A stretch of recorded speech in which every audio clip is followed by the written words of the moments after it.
Hey guys, today I'm going to be showing you how to set up the Cemu emulator on your Windows PC. First you're going to want to do is look up Cemu on Google and then click on the first one, cemu.info. Once you get to the emulator, you want to go down here and click download latest version. It'll start installing the latest version of the Cemu emulator. You're going to want to drag and drop the zip file onto your desktop. Next you're going to go to this website, Cemu Hook, and here's the URL, but I'll be putting all of these links in the description below. Once on Cemu Hook, you're going to click here and go to Cemu Hook and make sure it's for the version of Cemu you have. So you're going to download that, and when you have the zip folder, you're also going to want to drag that to your desktop. Now that you have both of these on your desktop, what you're going to want to do is you're going to want to right click on them and then click extract all, and do this for both of them.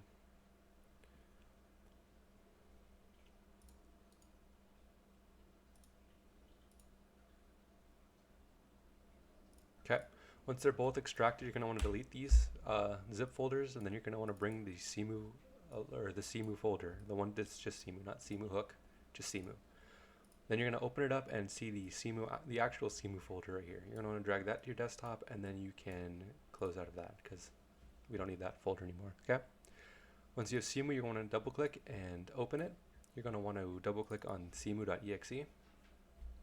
It will give you this warning saying Windows protect your PC because it is an exe file and some of them can contain viruses, though this one does not, and I can assure you that. As you see here, I have my games folder put in. That's because I've already ripped my games from my original Wii U.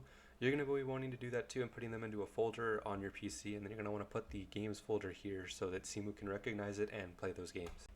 To get games, you can either rip them like I did, which is the only legal way to do it, or I'm sure you can find them somewhere on the internet. Someone in the comments will probably post a file for a few of them.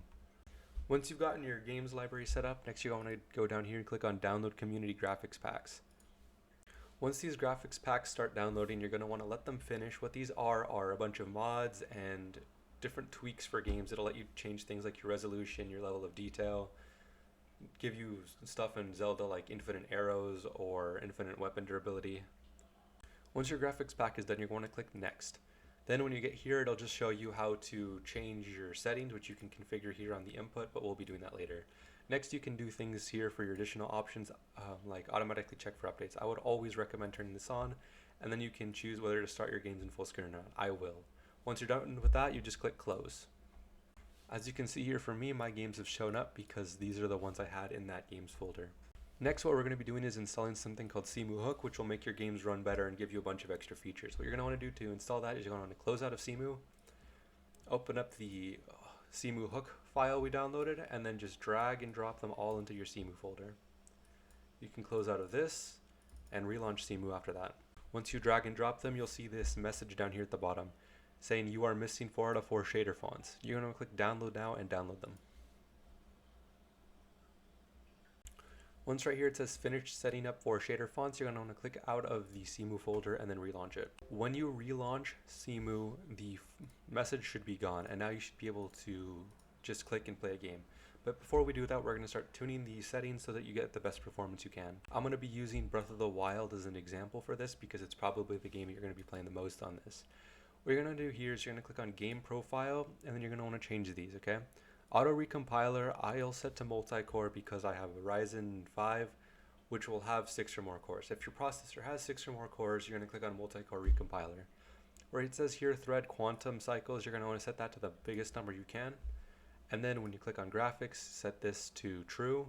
And then your controllers we can change later, but that's just be in case of specific games you like to use specific controllers.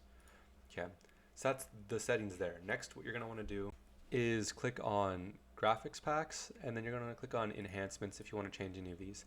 These are just more settings you can choose for your Breath of the Wild game. There's more here in mods, cheats. FPS++ is the one I use, which if you want you can set FPS++ is the one I use, which will give you the most settings and probably the best frame rate from what I've seen. You'll want to enable all of these, and then you're going to want to click here to workarounds. These are GPU specific workarounds if for using old OpenGL, which is what we're going to be using, not Vulkan. So click on the ones that say your graphics card. Because I have an NVIDIA, I'll click NVIDIA. If you have AMD, you'll click these two, and if you have Intel, you'll only click shadows. You also want to click these two because those are just OpenGL workarounds. Once you have that done, you're going to close out of that screen and then go turn on your controller and plug it in. Once you have that ready, you're going to click on Input, and then you're going to click on Controller API. If you have an Xbox controller, you're going to be using X Input, which is what I have. And for the emulated controller, I use the Wii U Pro controller just because it's the most compatible from what I found. Once you've chosen your controller API, you're going to click on Controllers down here and then click Controller 1, which is the only one I have connected.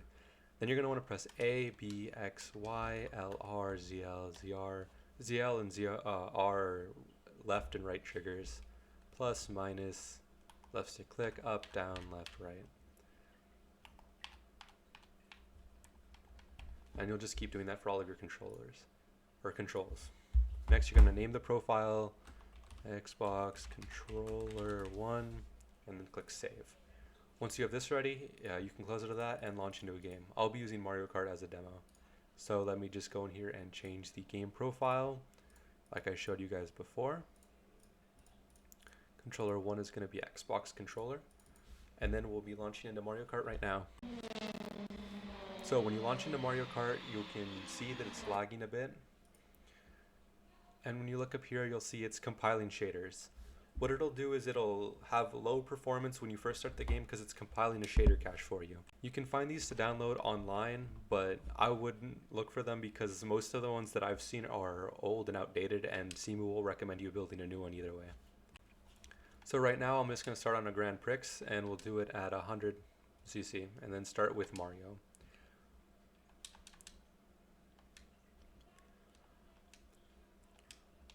Right now we're rendering the game in its original resolution, which is 720p. After I give you a demo of the game working and how it works, then I'll show you what it looks like when you have the resolution turned up.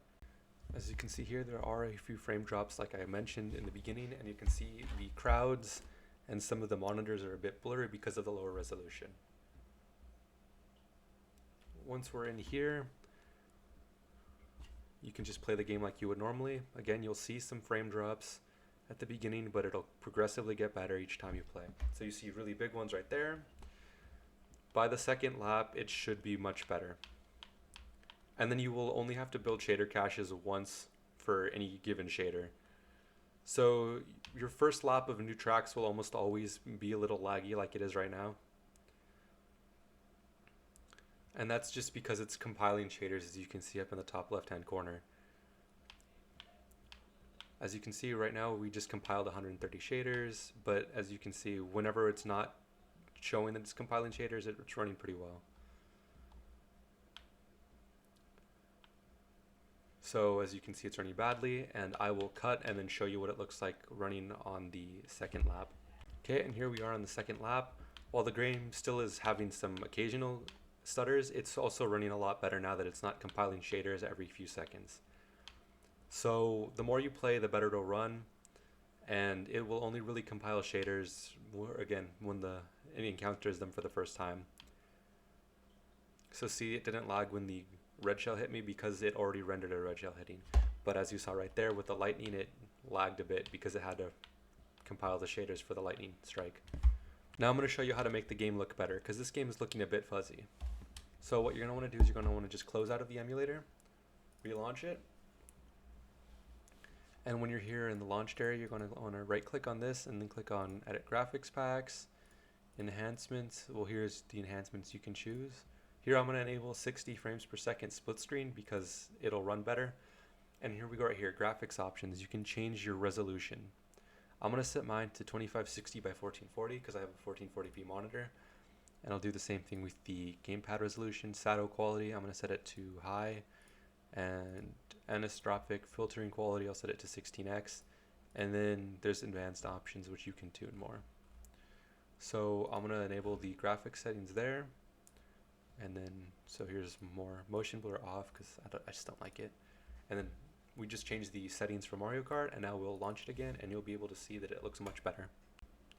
So what you saw right there at the beginning when it was saying the compiling shaders it's just bringing up the shader cache we already compiled. If you look right here, the game already looks a bit cleaner, but let's go into to 100cc. And if you look right here, you can see once let it start up, it's still getting ready. But once we get into the race and the pre-roll, you'll be able to see that a lot of the things do look a lot clearer. Like as you see right here, this has a lot less fuzziness to it because the resolution's a lot higher. Also here on the top, we can see that we're rendering with OpenGL and we're hitting 60 frames per second, which is really good compared to what it would be running on the Wii U, especially the higher resolution. See, everything looks a little bit crisper. And see, look, we're lagging a lot less than we did the first time around. So there you go. That's how you set up a Cemu emulator and get the best performance you can. And on the next video, I'll be showing you how to mod Breath of the Wild, because that is one of my favorite games ever, and I love the modded versions of it on the Cemu emulator.